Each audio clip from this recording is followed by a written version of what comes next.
I was in charge for so many years. My workers always did the best for me. And now, compared to the last cleaner, I am nothing, a real dirty bum.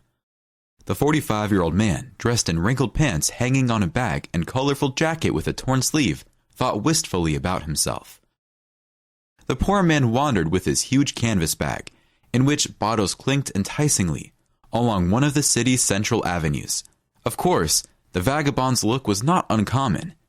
The exoticism of the man was all over him. He was dressed in long dreadlocks, which were tangled and dirty, a thick and disheveled beard, and huge glasses with thick lenses, which had obviously not belonged to him before. Apparently, the homeless man had found them in a garbage dump, and then put them on his nose, so that he could better see among the garbage valuable things. However, this time Ethan Reeves apparently had a specific purpose. The man must have wanted an easier way to make money. That's because he suddenly stopped in front of the parking lot of a large business center and began to observe with interest the fancy foreign cars parked there.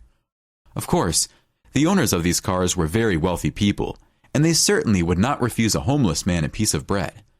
But the rich men in business suits kept coming and going, and the homeless man was still standing there, evidently unable to dare to approach anyone to beg, or maybe he was just overcome by nostalgic memories.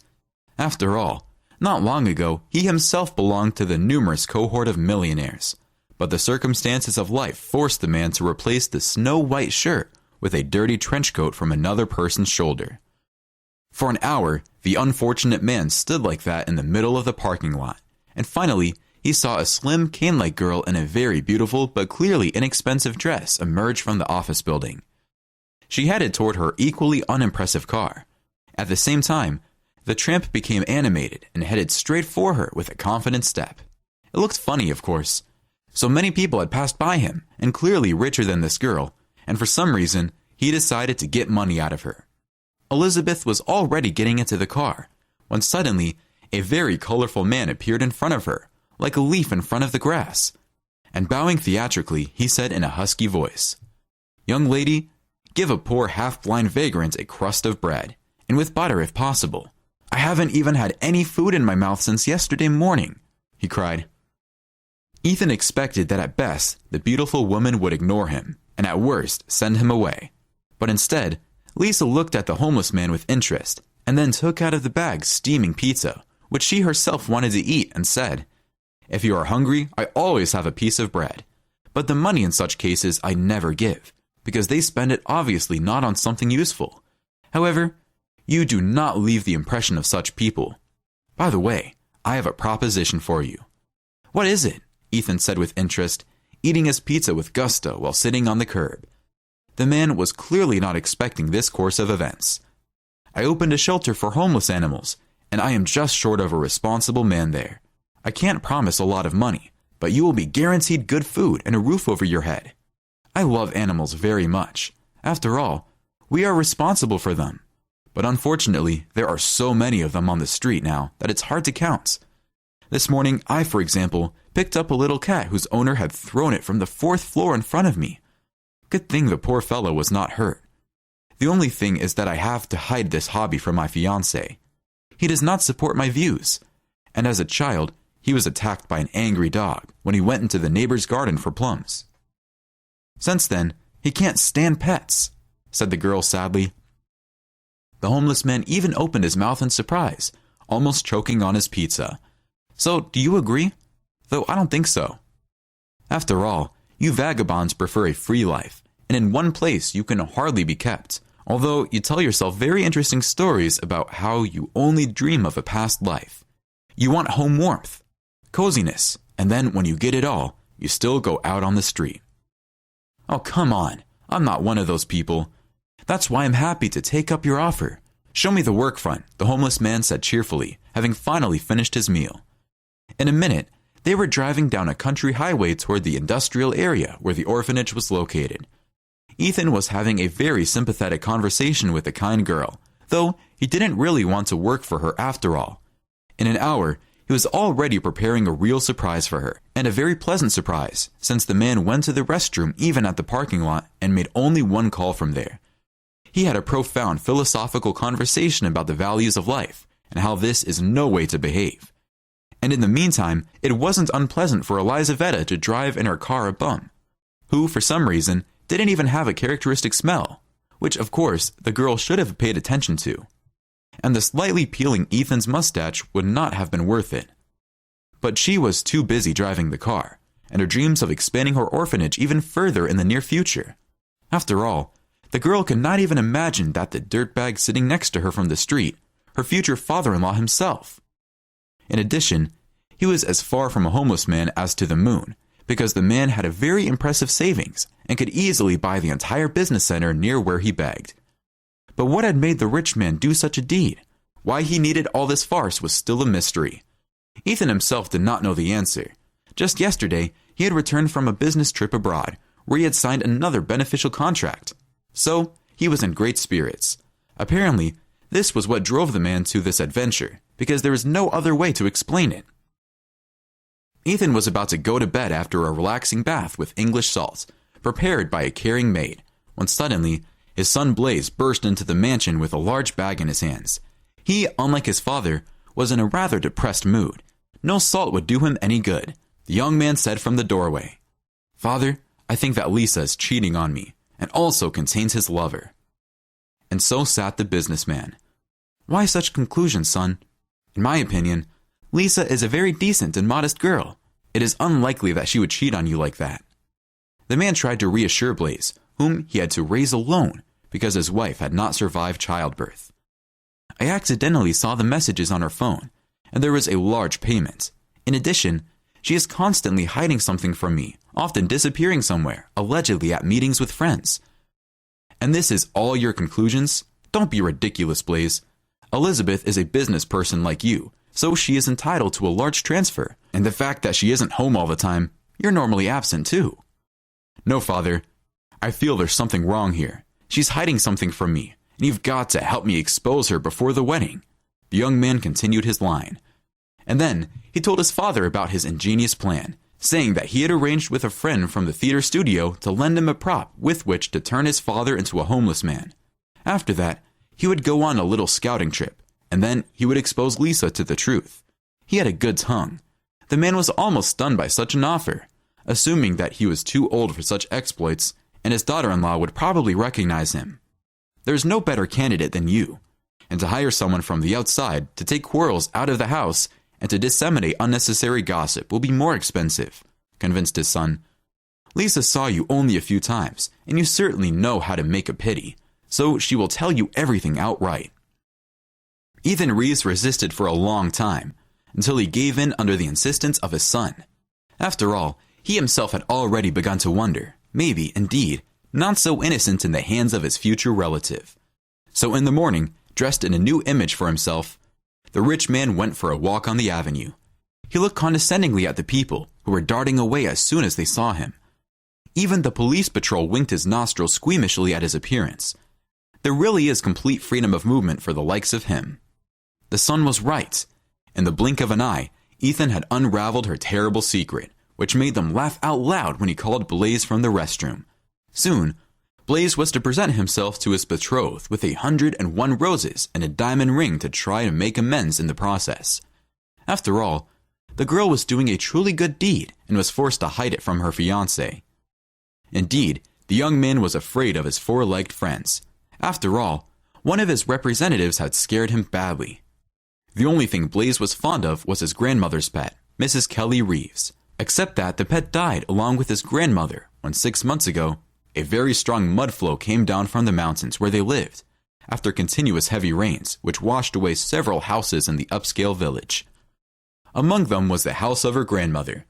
The elderly woman disappeared without a trace after the disaster, along with her dog. After that, due to family mourning, he even had to postpone his wedding to Lisa. This, however, was probably the right decision. At least, that's what Blaze thought until his father informed him of the true reasons for his bride's strange behavior. As the young man rushed to the orphanage, Ethan and Lisa were already exploring it at full speed. The girl was giving the future employee a real tour. However, as they approached one of the cages and she released her favorite white dog with a winning bright pink tail, Ethan almost fainted. He jerked his hand mechanically, and his mustache finally detached and fell at her feet. That's when she recognized her future father-in-law. Lisa herself was almost taken aback at this, but not too sentimentally, and showdown was Ethan. As with tears in his eyes, he took Lola in his arms, who immediately rushed to him when she recognized him. Barely restraining his tears, the man cuddled the dog, whispering, "Doggy, my darling, did you really survive the flood?" But your mistress did not. Lola's ears perked up when she heard her owner's name, and she immediately broke free of his arms as if calling after her and ran for the exit. Ethan and his daughter-in-law followed the dog. Lisa was so stunned that she couldn't get a word out. Fortunately, they were met at the gate by a visiting Blaze, who told the poor girl what a cruel test he had decided to conduct on her. The first wish of the bride was, of course, to slap her betrothed, but Lisa refrained from such an action, because she would have to turn her cheek too. After all, she also did the honors. After all, it was not good to cheat, even for good causes. However, it was not up to family squabbles yet. After all, the dog stubbornly led them to their riverbank, to a small hut hiding behind a bushy willow. As soon as they looked inside, tears of happiness spurted from all three of them. For there they found a homeless woman lying on a dirty mattress. There was no doubt that it was none other than Mrs. Kelly Reeves herself. 6 months ago, literally right after the elderly woman arrived from her son's house, where she met his fiancé, disaster occurred. She was washed away along with the house, which collapsed right above her. But worst of all, a falling beam hit the poor woman right on the head, causing her to lose consciousness. And if it were not for the strong hands that literally pulled her out of the mud flow, she would have inevitably gone to the bottom. A stranger saved her and her dog. At that, Roger stared at her with his eyes wide open, not believing in this happy event, for he recognized in the unconscious woman lying in front of him his former beloved. Back at university, there were bright feelings between them. But then, because of the will of the mother, girls could not meet. Too tough and authoritative person was Amberly Marshall. Since then, a lot of water has flowed, but Roger's feelings have not faded. In fact, until now, no man had fallen in love with anyone. There was still one obstacle between them. Perhaps it was more of a hindrance than even the mother of his chosen one. The thing was that the man had become seriously ill when he retired, and in order to save his life, he sold the only property he still had, a small one-room apartment. More precisely, he did not sell it, but exchanged it for a rotten country house. Except that he was cheated by dashing people called realtors. So the poor guy was left with nothing, and without money and without a place to live. After that, he was on the street. That's where he ended up. It was a terrible sin the man had taken upon himself.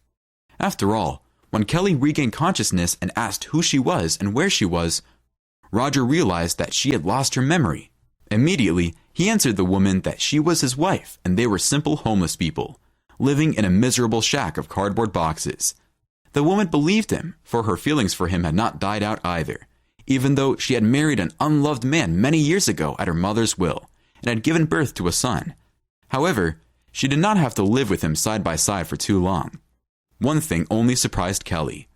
Where did she and her husband get such an expensive and pedigreed dog? She got the answer that she had been abandoned by her owners for some time. Who knows how long such a strange family idyll would go on, if one day poor Kelly had not caught a cold. So badly that she lay there unable to get up.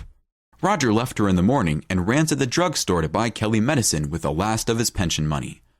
For all the other money went to his treatment, and the man's illness was only getting worse by the day.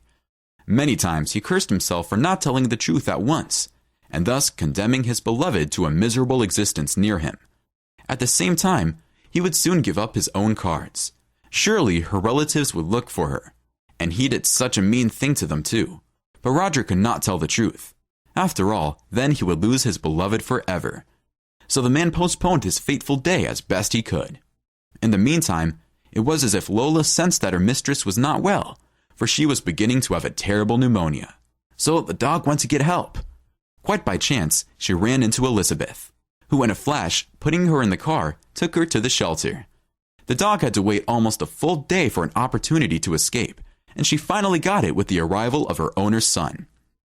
As soon as she saw Ethan with her grandson, the elderly woman remembered everything, and just then came home, and the real tramp, who had been captured by relatives but stopped her protectors Kelly Reeves, saying at the same time, "Leave him alone. I have waited for 47 years for this moment, and it finally has come. I might have done the same thing myself. It would have been a lie in the name of love and hope. You see, Elizabeth nudged Blaze under the elbow. Mine was also in the name of love for pets, and for you, silly. Let's get grandmother to the hospital, and then I'll get serious about your education, and you can help me clean out the orphanage. Ethan, I hope your agreement to help me still stands. Laughing, she asked her future father-in-law. Or else, the only thing he could say to the poor man would have had too many encounters with the homeless today. Several months passed. The real celebration took place one beautiful autumn day in a large mansion. 2 weddings were celebrated there at once. After all, as it turned out, true love can withstand any test with honor.